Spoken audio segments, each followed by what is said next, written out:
नमस्कार दोस्तों, मैं प्रदीप सोनी मनोविज्ञान की लाइव क्लासेज में आपका स्वागत करता हूं। दोस्तों, मनोविज्ञान के अंतर्गत हम लोग पढ़ रहे थे, उस समय पर्सनैलिटी वाला चैप्टर हम लोगों ने कंप्लीट किया था। पर्सनैलिटी से संबंधित एक चैप्टर अपने से वहां पर रह गया था, समायोजन वाला चैप्टर। तो दोस्तों, समायोजन वाले चैप्टर को आज हम लोग पूर्ण कर लेते हैं। समायोजन से संबंधित जो भी प्रश्न आते हैं, चाहे कुसमायोजन से हो, चाहे समायोजन से संबंधित, चाहे उसकी मानसिक रचना है, चाहे मनोरचना है, सबको आज हम लोग पूर्ण करेंगे। चाहे क्लास 1 लगे या 2 लगे, 3 लगे। तो दोस्तों, समायोजन चैप्टर को अपन स्टार्ट करते हैं और अब आप लोग अच्छे से सीखना। सबसे पहले आप लोग ये सीखने का प्रयास करना कि समायोजन जो शब्द है दोस्तों, 2 शब्दों से मिलकर बना है, सम प्लस आयोजन। देखो दोस्तों, सम प्लस आयोजन। सम का अर्थ होता है दोस्तों अच्छी तरह से। क्या अर्थ होता है दोस्तों? अच्छी तरह से, या दोस्तों भली भांति, या भली भांति। आयोजन होता है दोस्तों व्यवस्था बनाना, व्यवस्था बनाना। ये व्यक्ति है दोस्तों कोई, या कोई बालक है, अच्छी तरह से या भली भांति प्रकार से कोई व्यवस्था बनाता है, अपने आप को स्थापित करता है, तो दोस्तों कहलाता है क्या? समायोजन। दोस्तों, समायोजन कैसा होता है, ये चीज में आप लोग सीख सकते हो। देखो, समायोजन हो सकता है दोस्तों कोई एक परिस्थिति हो सकती है, एक परिस्थिति हो सकती है, एक वातावरण हो सकता है, या व्यक्ति के विचार हो सकते हैं, या व्यक्ति कोई उद्देश्य हो सकता है, या व्यक्ति कोई आवश्यकता हो सकती है, या व्यक्ति कोई लक्ष्य हो सकता है।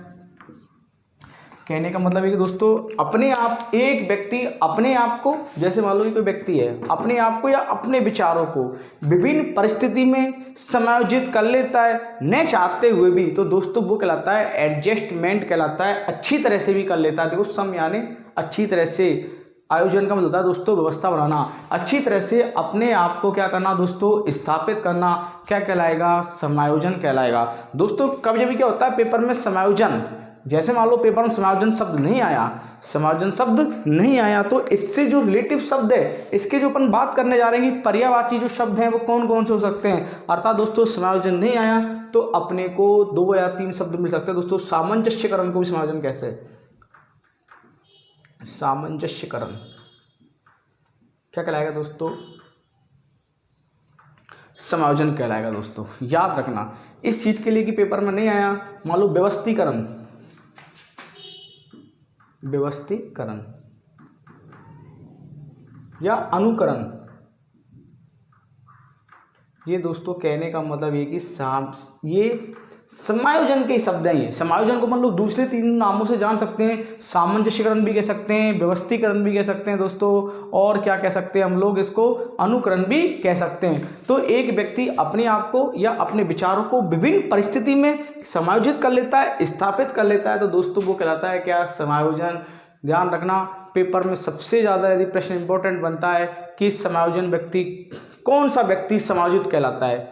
प्रश्न की लैंग्वेज आपसे पूछे कि कौन सा व्यक्ति समायोजित कहलाएगा।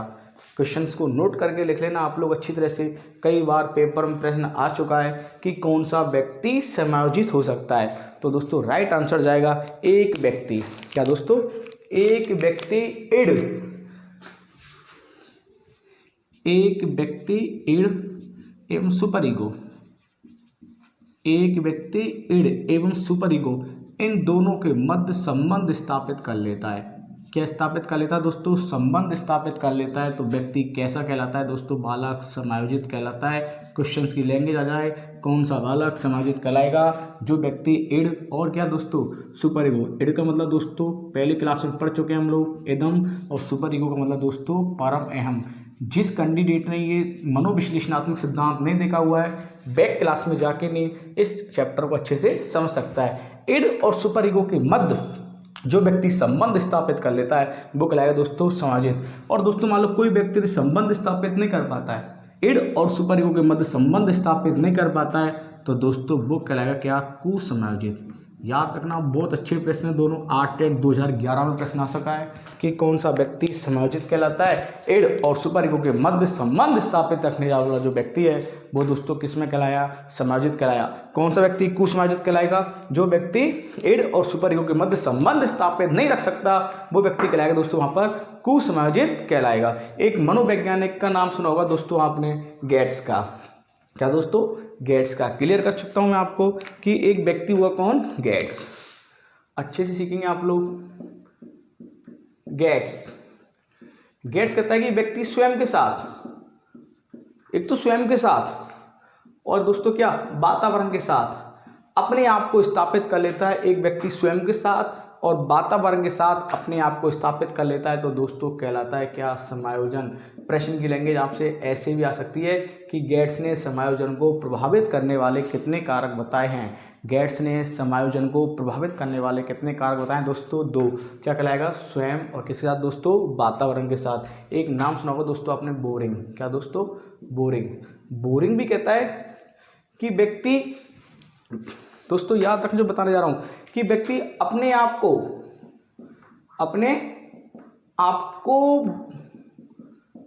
वातावरण के अनुसार, अपने आप को वातावरण के साथ या अपनी आवश्यकताओं को जो मैं चीज़ आपको सिखाने जा रहा हूं वो अच्छे से आप लोग सीखना। देखो प्रश्न पेपर में आ सकता है कि व्यक्ति अपनी आवश्यकताओं को और वातावरण के साथ स्थापित करने वाली परिस्थितियों के साथ, एक तो अपनी आवश्यकताओं को और वातावरण के साथ स्थापित करने वाली परिस्थितियों के साथ। ध्यान रखना दोस्तों, आवश्यकता और परिस्थिति शब्द आ जाए तो राइट आंसर जाएगा दोस्तों उसका क्या, बोरिंग। अर्थात अपनी आवश्यकताओं को और वातावरण को प्रभावित करने वाली परिस्थितियों के साथ अपने आप को एडजस्टमेंट करना दोस्तों क्या कहलाएगा, समायोजन। किसके अनुसार, बोरिंग के अनुसार। दोस्तों एक मनोवैज्ञानिक का नाम सुना होगा आपने, स्किनर का।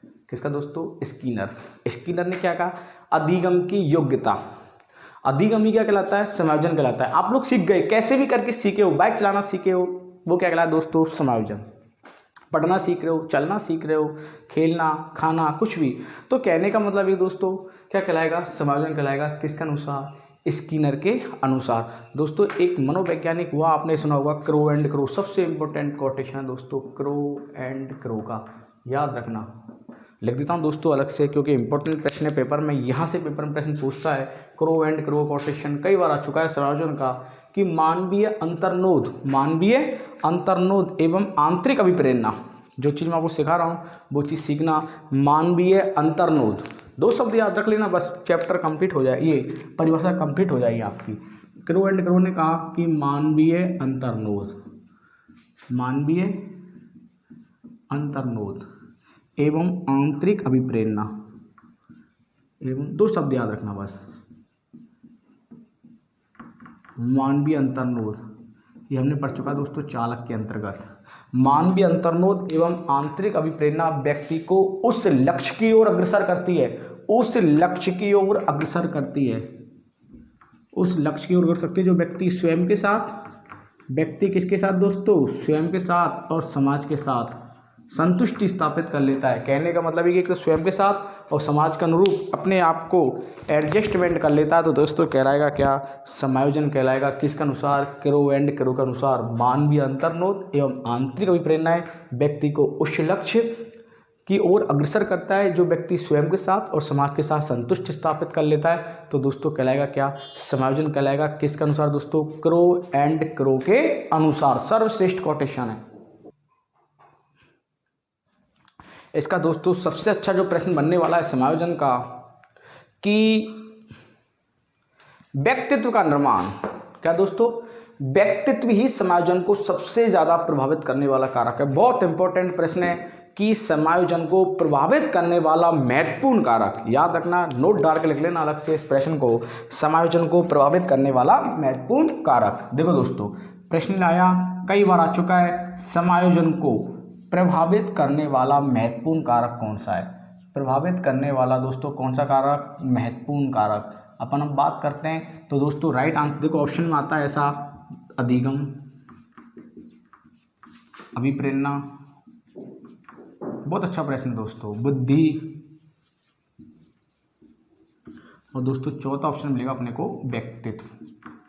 देखो समायोजन को प्रभावित करने वाला सबसे जो महत्वपूर्ण कारक है वो राइट आंसर दोस्तों कौन सा अपना, इसका आंसर है क्या, व्यक्तित्व। क्योंकि व्यक्ति का जो व्यक्तित्व है, चाहे व्यक्ति का व्यक्तित्व आंतरिक है चाहे बाह्य है, क्योंकि वो दोनों ओर से व्यक्ति को प्रभावित करेगा। और यदि व्यक्ति का व्यक्तित्व सही हुआ, व्यक्ति का क्या व्यक्तित्व सही हुआ, पर्सनैलिटी सही हुई, तो वो हर जगह एडजस्टमेंट कर सकता है। बाकी के देखो ये भी प्रभावित करता है, पर ये भी प्रभावित करता है, ये भी प्रभावित करता है, पर लेकिन अपने बात की यहाँ पर महत्वपूर्ण सर्वाधिक प्रभावित करने वाला जो कारक होगा दोस्तों वो कहलाएगा क्या, राइट आंसर होगा उसका व्यक्तित्व कहलाएगा। क्या कहलाएगा दोस्तों, व्यक्तित्व कहलाएगा। इस चैप्टर को आप अच्छे से सीखना। एक प्रश्न दोस्तों रीट में ऐसा प्रश्न आता है कि समायोजन से संबंधित निम्न में से कौन सा नहीं है, उस चैप्टर की भी अपन बात कर लेते हैं, क्योंकि रीट और सी टेट के अंतर्गत ऐसे प्रश्नों को पेपर वाला बहुत ज़्यादा पूछता है। मतलब हम बात करने जा रहे हैं समायोजन की विशेषताएं या समायोजन की प्रकृति। देखो समायोजन क्या है, आप अपनी कॉपी में क्वेश्चंस लिखना कि समायोजन क्या है। क्वेश्चंस में लिख रहा हूँ आपको, समायोजन क्या है और क्या नहीं है। बहुत प्रश्न आते हैं जैसे समायोजन क्या है, ये चीज़ अपने को पढ़ना है कि समायोजन क्या क्या चीज़ होती है। दोस्तों सबसे पहले जो अपन बात करने जा रहे हैं समायोजन क्या दोस्तों, समायोजन एक निरंतर चलने वाली प्रक्रिया है। समायोजन एक क्या दोस्तों, निरंतर चलने वाली प्रक्रिया है। अच्छा प्रश्न है। प्रश्न यही आएगा कि निम्न में से कौन सा नहीं है या निम्न में से कौन सा है। दोस्तों 3 पॉजिटिव होंगे, 1 नेगेटिव होगा, हो सकता है 3 नेगेटिव हो सकते हैं, 1 पॉजिटिव हो सकता है। तो दोस्तों इसको आप लोग अच्छे से पढ़ के जाना, क्योंकि निम्न में से कौन सा नहीं है, क्योंकि मैं आपके साथ बना हुआ हूं और आपको पूरा सिखाऊंगा। तो 3 या 4 क्लास अपनी हो सकती है किसकी दोस्तों, समायोजन की। अब मैं जो आपसे बात करने जा रहा हूँ दोस्तों, समायोजन क्या है। एक तो दोस्तों व्यक्ति के साथ, व्यक्ति का मतलब दोस्तों स्वयं के साथ, किसके साथ दोस्तों, स्वयं के साथ और वातावरण के साथ होने वाली प्रक्रिया है। स्वयं के साथ और वातावरण के साथ होने वाली जो प्रक्रिया है दोस्तों वो भी कहलाएगी क्या, समायोजन कहलाएगी। अच्छे से याद रख के जाना। नेक्स्ट बताने जा रहा हूँ, क्योंकि स्वयं के साथ और वातावरण के अनुसार, स्वयं के साथ का मतलब अपने पास कोई भी विषय वस्तु नहीं है, फिर भी हम अपने आप को क्या कर रहे हैं, एडजस्टमेंट कर रहे हैं। मान लो अपने को अभी भूख लग रही है और भोजन की व्यवस्था नहीं है, गर्मी में प्यास लग रही है, पानी की व्यवस्था नहीं है, फिर भी हम अपने आप को क्या कर रहे हैं, वहाँ पर एडजस्टमेंट कर रहे हैं दोस्तों, वो कहलाएगा क्या, समायोजन कहलाएगा। और वातावरण की चाहे कोई सी भी परिस्थिति हो, व्यक्ति वहाँ पर भी अपने आप को एडजस्टमेंट कर सकता है, तो दोस्तों समायोजन के अंतर्गत आता है। दोस्तों अगली अपन जो बात करते हैं, समायोजन कैसी प्रक्रिया दोस्तों, मानसिक एवं शारीरिक प्रक्रिया है। मानसिक एवं कौन सी प्रक्रिया दोस्तों, शारीरिक प्रक्रिया है। बहुत इंपॉर्टेंट प्रश्न है कि समायोजन कैसी प्रक्रिया है, मानसिक एवं शारीरिक प्रक्रिया। अब मैं जो नेक्स्ट बताने जा रहा हूं दोस्तों, समायोजन मनोवैज्ञानिक के साथ साथ, मनोवैज्ञानिक पहलू के साथ साथ शारीरिक पहलू भी है। मनोवैज्ञानिक पहलू के साथ साथ दोस्तों क्या, शारीरिक पहलू भी है। बहुत इंपॉर्टेंट प्रश्न है, याद रख के जाना आप। देखो दोस्तों मनोविज्ञान, मन के अनुसार सोचना। यदि व्यक्ति का मन सही होगा तो शरीर से व्यक्ति क्या होगा, स्वस्थ होगा। यदि आपका मन सही नहीं है तो आप शरीर से भी स्वस्थ नहीं हो सकते। अर्थात इन दोनों स्थितियों में व्यक्ति क्या कहलाएगा दोस्तों, समायोजित कहलाएगा। अब जो मैं आपको व्यक्ति की कार्य में कुशलता, व्यक्ति की कार्य में कुशलता अच्छे से सीखते चलना आप लोग। व्यक्ति की कार्य में कुशलता, आप कोई भी वर्ग कर रहे हो, चाहे छोटा सा वर्ग कर रहे हो, यदि वो कार्य आपका कुशल है तो अपने आप को समायोजित समझो। आप खुश हो, आप हैप्पी हो दोस्तों, वो किसके अंतर्गत आएगा, समायोजन के अंतर्गत आएगा। एक व्यक्ति की आत्मसंतुष्टि, एक व्यक्ति की क्या दोस्तों, आत्मसंतुष्टि। बहुत से व्यक्ति होते हैं संतुष्ट नहीं होते हैं। छोटे बच्चे होते हैं 10 में से 9.25 नंबर आते हैं, 9.5 नंबर आते हैं, जब भी संतुष्ट नहीं होते हैं। आधा नंबर मैम ने काट लिया, सर ने काट लिया। आत्मसंतुष्टि, जो व्यक्ति आत्मसंतुष्ट हो गया तो समझ लेना वो व्यक्ति क्या हो गया, समायोजित हो गया। मेरे मान लो 40% बने और मैं खुश हूँ, मैं हैप्पी हूँ दोस्तों, समायोजित कहलाया।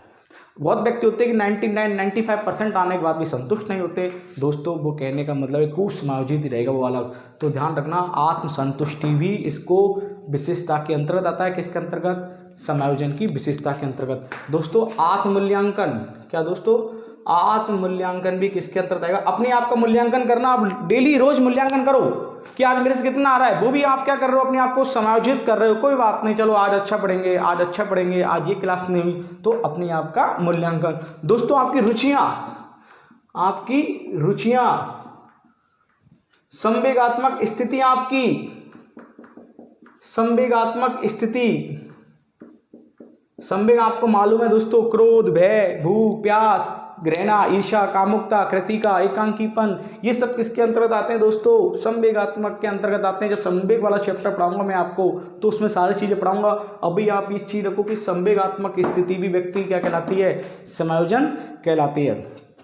दोस्तों नेक्स्ट जो बताने जा रहा हूँ इसी के अंतर्गत, अभी चैप्टर कंप्लीट नहीं हुआ है। एक दोस्तों बालक के व्यवहार में परिवर्तन, बालक के व्यवहार में लचीलापन। बालक समय के अनुसार अपने व्यवहार में लचीलापन ला रहा है। व्यवहार में लचीलापन समझना दोस्तों जो मैं सिखा रहा हूँ, व्यवहार में लचीलापन। व्यवहार में लचीलापन क्या कहलाती है दोस्तों? समायोजन। समय के अनुसार अपने आप को क्या करना दोस्तों? परिवर्तन करना। दोस्तों अनुरूपता, अनुरूपता की अवस्था, अनुरूपता की अवस्था का मतलब होता है किसी का अनुसरण करना। मैं आज मनोविज्ञान ऐसे पढ़ा रहा हूं, हो सकता है आप भी मेरे को देख के पढ़ाने लग जाओ। मैं ये बुक्स पढ़ रहा हूं तो आप भी उसी बुक्स को पढ़ने लग जाओ, या मेरे पिताजी ये काम कर रहे हैं मैं उसका अनुसार उस कार्य के क्षेत्र में चलने लग जाऊं, तो वो भी कहलाएगा दोस्तों क्या? समायोजन। किसी का अनुसरण करना। दोस्तों समायोजन एक बहुआयामी प्रक्रिया है। प्रश्न आ जाए, बहुत इंपॉर्टेंट प्रश्न है कि समायोजन कैसी प्रक्रिया है? बहुआयामी। अनेक प्रकार के आयाम होते हैं व्यक्ति के सामने, अनेक प्रकार के लक्ष्य होते हैं, अनेक प्रकार के उद्देश्य होते हैं दोस्तों। तो कहने का मतलब किसके अंतर्गत आएगा? समायोजन के अंतर्गत। प्रश्न आ जाए निम्न में से नहीं है, बिल्कुल है बहुआयामी। समायोजन लक्ष्य है, बिल्कुल है। और समायोजन दोस्तों क्या है? उद्देश्य है। तो दोस्तों क्या कहलाएगा? समायोजन के अंतर्गत आएगा। और दोस्तों आत्मसम्मान की योग्यता, क्या आपका आत्मसम्मान, जहां आपका आत्मसम्मान होगा, चाहे आपकी परिस्थिति बिल्कुल भी आर्थिक स्थिति है, फिर भी आप अपने आप को एडजस्टमेंट करोगे। कोई व्यक्ति का सम्मान ही बहुत बड़ी योग्यता है। किस में आएगा दोस्तों? समायोजन के अंतर्गत आएगा। दोस्तों याद रखना, व्यक्ति की उपलब्धि, व्यक्ति की उपलब्धि, चाहे आज व्यक्ति ने 10 रुपये कमाए चाहे 100 रुपये कमाए, और उपलब्धि के साथ दोस्तों व्यक्ति की प्रक्रिया, प्रोसेस, जिस प्रक्रिया के अंतर्गत, जैसे दोस्तों मेरी उपलब्धि, आज मेरी उपलब्धि है कि आज आप लोग मेरे 50 लोग वीडियो देख रहे हैं, कल 500 देखेंगे, 60 देखेंगे, कुछ भी देख सकते हैं। जिस प्रोसेस के माध्यम से, जिस प्रक्रिया के माध्यम से, चाहे आप लोग 10 लोग देखो चाहे 5 लोग, पर मैं संतुष्ट हूँ दोस्तों कि चलो कोई बात नहीं, मेरे 5 लोग तो वीडियो देख रहे हैं, 10 लोग तो वीडियो देख रहे हैं, तो दोस्तों वो भी एक प्रकार के अपने आप में क्या कहलाता है? समायोजित कहलाता है, उपलब्धि कहलाती है। कोई बात नहीं, कहने का मतलब ये है कि समायोजन निम्न में से कौन सा नहीं है, तो ये चीज़ अपने से डेफिनेटली आनी चाहिए। अब जो मैं आपको नेक्स्ट पढ़ाने जा रहा हूँ दोस्तों, इसके अंतर्गत समायोजन के प्रकार, बहुत इंपॉर्टेंट प्रश्न है, ये भी याद रखना आप, क्योंकि यहाँ से प्रश्न पेपर में उदाहरण के माध्यम से आएगा कि समायोजन के प्रकार। प्रश्न की लैंग्वेज है दोस्तों, समायोजन कितने प्रकार का होता है? 3 प्रकार का होता है। कितने प्रकार होता है दोस्तों? 3 प्रकार का होता है। पहला है दोस्तों रचनात्मक समायोजन। रचनात्मक समायोजन, किसी व्यक्ति, रचनात्मक समायोजन किसको कहते हैं? कोई चित्र बनाना, यह भी एक रचना कहलाई दोस्तों। सृजनशीलता, कोई सृजनात्मकता करना, नए नए आयाम बनाना, रचनात्मक समायोजन कहलाता है। कोई व्यक्ति ने किसी क्षेत्र में गड़बड़ी कर दी, किसी क्षेत्र में कोई क्या कर दी दोस्तों? गड़बड़ी कर दी, और दोस्तों उसने कोई ऐसी रचना बनाई जिससे लोग उसको याद रख रहे, तो दोस्तों वो भी कहलाएगा क्या? रचनात्मक समायोजन, जिसका दोस्तों नाम है प्रत्यक्ष समायोजन। क्या नाम है दोस्तों? प्रत्यक्ष समायोजन। याद रख के जाना। प्रश्न की लैंग्वेज कैसा है कि कोई बालक किसी क्षेत्र में गड़बड़ी कर देता है या किसी क्षेत्र में पिछड़ जाता है, फिर दोस्तों बच्चा कोई ऐसी क्रिएटिविटी दिखाता है, लोग उसको याद रखते हैं, तो क्या कहलाएगा दोस्तों? वो रचनात्मक समायोजन, जिसको कहेंगे दोस्तों प्रत्यक्ष समायोजन। दूसरा दोस्तों स्थापनता समायोजन। स्थापनता समायोजन, स्थापनता का मतलब होता है दोस्तों एक परिस्थिति में बालक पिछड़ गया और दूसरी परिस्थिति में व्यक्ति वर्ग कर रहा है, और वो परिस्थिति कैसी, इसमें परिस्थिति कैसी कहलाएगी दोस्तों? अवांछनीय व्यवहारों को, अवांछनीय व्यवहारों को वांछनीय बनाना। मैं बताऊंगा दोस्तों अभी कैसे आपको अवांछनीय व्यवहार को लिखना दोस्तों कॉपी में। अवांछनीय व्यवहार को वांछनीय बनाना, अवांछनीय व्यवहार को दोस्तों वांछनीय बनाना। कहने का मतलब है कि दोस्तों आज आप लोग रीट की तैयारी कर रहे हो, और मान लो कोई व्यक्ति रीट की तैयारी कर रहा है, वो व्यक्ति रह जाता है, फिर वो क्या कहेगा, पेपर सिलेबस से बाहर आया, पीडी सर ने अच्छा नहीं पढ़ाया, वांछनीय व्यवहार को क्या बना दिया, वांछनीय व्यवहार बना दिया। 10वीं क्लास में बालक फेल हो गया और उसकी कमी को किस पे रख देता है दोस्तों, अध्यापक पर रख देता है। अर्थात दोस्तों इसका नाम दूसरा प्रक्षेपण समायोजन, अपनी गलतियों को दूसरे पर रखना, प्रक्षेपण समायोजन भी कह सकते हैं इसको। क्या कह सकते हैं दोस्तों, प्रक्षेपण समायोजन। और तीसरा दोस्तों मानसिक मनोरचनाएं, मानसिक मनोरचनाएं। मानसिक मनोरचनाएं मतलब होता है दोस्तों मन की विधियां, मन के अनुसार कोई काम करना, मन की विधियां, जो मन को अच्छा लगे। आज मेरे को जो मन में अच्छा लगेगा मैं वो ही करूंगा। किसी व्यक्ति का पेंटर बनने का शौक है, समायोजन कर रहा है, मुझे अच्छे ठीक है, व्यक्ति मन से खुश है, मेरे को बड़ा व्यापार अच्छा नहीं लगता है, छोटा व्यापार मेरे को अच्छा लगता है, ये किताबें मेरे को अच्छी नहीं लगती है, अध्यापक चाहे कितना भी बेकार पढ़ाता है और बालक उससे पढ़ रहा है। दोस्तों मानसिक मनोरचना है, अपने मन को तैयार करना, जो आपका मन कहे उसको करना दोस्तों कहलाएगा क्या, मानसिक मनोरचना है। समायोजन 3 प्रकार का होता है, रचनात्मक, किसी क्षेत्र में गड़बड़ी करना या किसी क्षेत्र में गलत कार्य करना। फिर दोस्तों क्या बोलते हैं, कोई ऐसी क्रिएटिविटी रखना जो दोस्त उसको लोग बाग या समाज के लोग याद रखते हैं, कहलाएगा कौन सा, रचनात्मक समायोजन, जिसको दोस्तों क्या कहते हैं, प्रत्यक्ष समायोजन। स्थापनता समायोजन, अपनी गलतियों दूसरे पर आरोपित करना या अवांछनीय व्यवहार को वांछनीय व्यवहार में परिवर्तन करना, स्थापनता समायोजन। मानसिक मनोरचना है, मन के अनुसार कार्य करना, मन को तैयार करना। सेकंड ग्रेड की भर्ती आ गई, आपने मन को तैयार किया, रीड की भी भर्ती है साथ में, नहीं मैं तो रीड की तैयारी करूंगा, सेकंड ग्रेड की तैयारी नहीं करूंगा।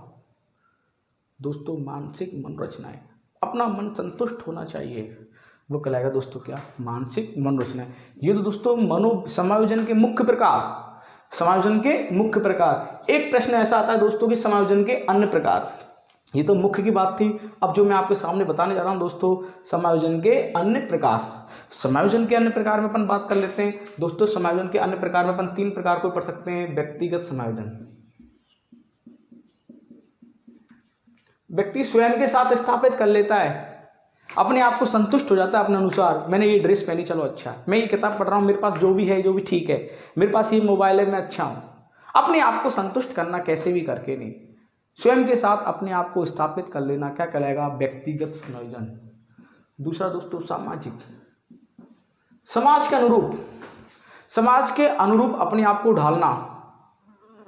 समझ लो दोस्तों, आज अध्यापक कोई संस्कृत विद्यालय में पढ़ाने जा रहा है, जींस टी शर्ट पहनने का शौक है किसी व्यक्ति को, बापर कुर्ता पजामा पहन के जाना पड़ रहा है, सामाजिक समायोजन।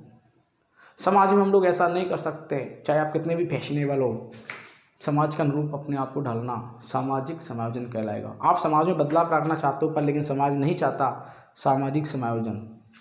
दूसरा दोस्तों जैविक समायोजन, जीव जंतुओं के अनुरूप अपने आप को ढालना।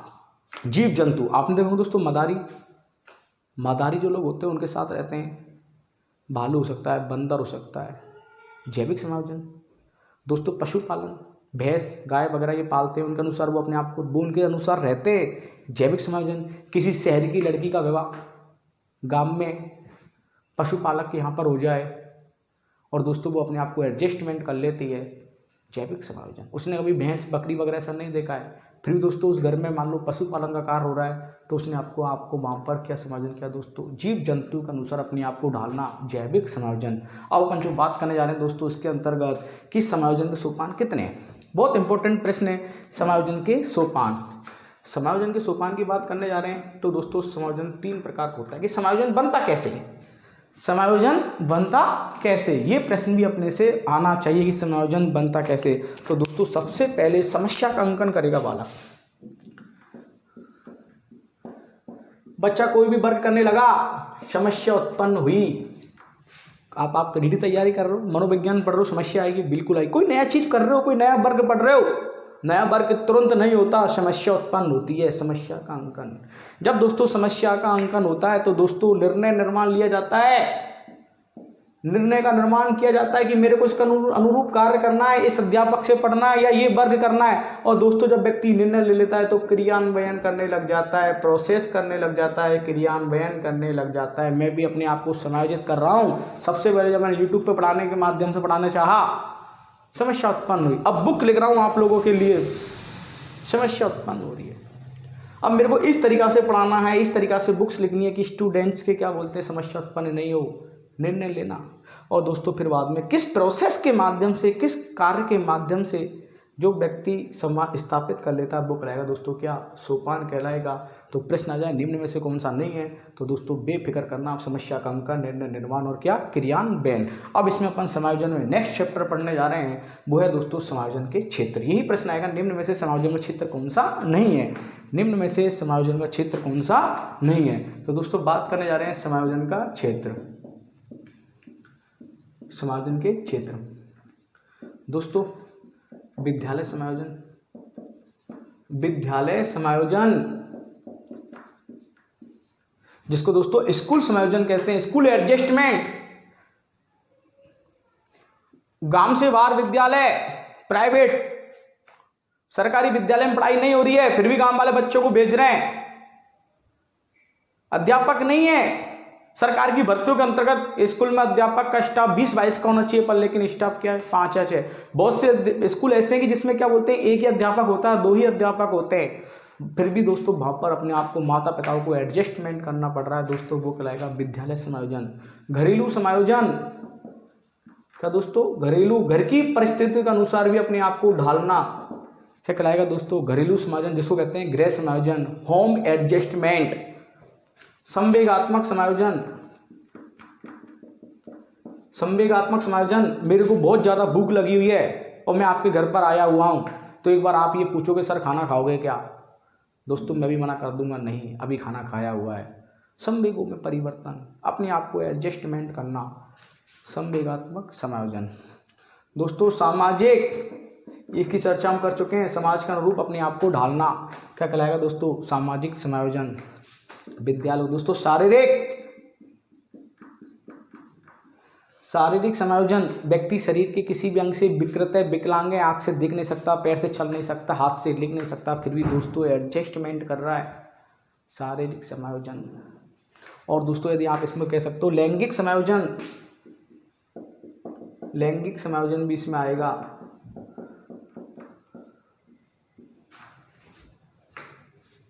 किसके अंतर्गत, लैंगिक समायोजन का मतलब आप लोग समझ रहे हो, छात्र या छात्राएं या अध्यापक या अध्यापिकाएं, मान लो बालिका विद्यालय मेरी पोस्टिंग उसमें हो जाती है, तो मैं भी अपने आप को एडजस्टमेंट करूंगा। हो सकता है कॉलेज में 100 लड़कियों का बैच है, 2 या 3 स्टूडेंट्स उसमें पढ़ना है छात्रों, तो फिर भी अपने आप को एडजस्टमेंट करना लैंगिक समायोजन कहलाएगा। दोस्तों इसके अंतर्गत अपन और भी जो चीज़ पढ़ना चाहते हैं बहुत काफ़ी कम है, पर लेकिन ये कि हाँ अपने आप को व्यावसायिक समायोजन में आप लोग लिख सकते हो। उसमें व्यावसायिक समायोजन, दोस्तों व्यावसायिक समायोजन का मतलब होता है कि व्यापार छोटा है, पैसे की आमदनी नहीं हो रही है, फिर भी हम अपने आप को एडजस्टमेंट कर रहे हैं समय के अनुरूप, कि समय अच्छा आएगा तब इसमें कोई ना कोई मुनाफा होगा, तो दोस्तों वो भी कहलाता है क्या, व्यावसायिक समायोजन। तो कहने का मतलब दोस्तों अपने आप को, अपने विचारों को विभिन्न परिस्थितियों में व्यक्ति एडजस्टमेंट कर लेता है दोस्तों, वो कहलाता है क्या, समायोजन कहलाता है। और प्रश्न ऐसा आ सकता है कि मैं जो आपके सामने एक प्रश्न लिखने जा रहा हूँ, बहुत इंपॉर्टेंट प्रश्न है कि कौन सा व्यक्ति अपने लक्ष्य की ओर अग्रसर होता है, बहुत इंपॉर्टेंट प्रश्न है, कौन सा व्यक्ति, क्वेश्चंस की लैंग्वेज देखना दोस्तों कि कौन सा बालक, कौन सा बालक अपने लक्ष्य की ओर अग्रसर होता है, अपने लक्ष्य की ओर, लिख लो दोस्तों कॉपी में, अच्छा प्रश्न है, अग्रसर होता है। तो दोस्तों राइट आंसर जाएगा इसका क्या, समायोजित बालक।